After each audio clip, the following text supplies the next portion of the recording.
So look, here is the deal. A lot of people are into data that is being provided by their smartwatch. Whilst this is okay, I do believe in a healthy combination of listening to your own body in terms of how you feel, and having a set of data available is kind of really the best way to go about this. And that is when smartwatches come into play, like the Galaxy Watch 5 Pro and the Apple Watch Series 7. But hang on, the way I see it is that the built-in sensor in any of these smartwatches is really limited because it is not a medical device. It would be way more expensive. But then Samsung claims the Galaxy Watch 5 Pro has an improved sensor. So here is what I've done. So we used 3 devices in order to check it all out. The Galaxy Watch 5 Pro, Apple Watch Series 7, of course, but we also used the Polar Beat chest strap to have a good idea of what's going on here. And all in standalone mode, no phones connected. We took them out for a week, cycling, running, functional training, you name it. So let's have a look at the first set of data we have available. It was a combination of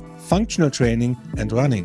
The average heart rate on the Galaxy Watch 5 Pro was 118, which was the same for the Apple Watch Series 7. So when I look at that set of data, that looks good, right? So I had a look at the chest strap and it was also 118, which is pretty cool. So all 3 devices are in line as for the average heart rate. Calories burned for an hour workout, the Galaxy Watch 5 Pro showed me 551, whilst the Apple Watch 7 showed me 545. That is also really looking good.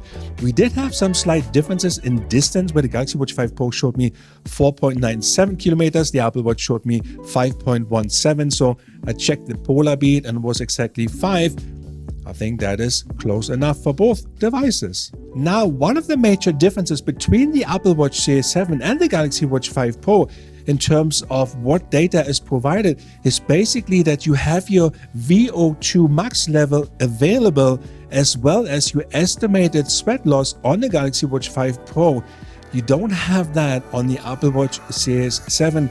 I kind of like that because I could see probably over the last 6 months, I improved immensely with my VO2 level from poor to good, and it is keep going up. So that's one of the functions I really enjoy. So when looking at all the other workouts, including the data provided to me whilst I was running, cycling, you name it, my experience with the Galaxy Watch 5 Pro was really good, on par with the Apple Watch 7 when comparing both devices, especially when I throw the Polar Beat into the mix. It was really in line, all 3 devices. So look, the reality is a regular fitness user like me is really happy with the Galaxy Watch 5 Pro and the data that is being provided compared to the Apple Watch Series 7. I couldn't really see that much of a difference, even when I put the Polar Beat chest strap into the mix.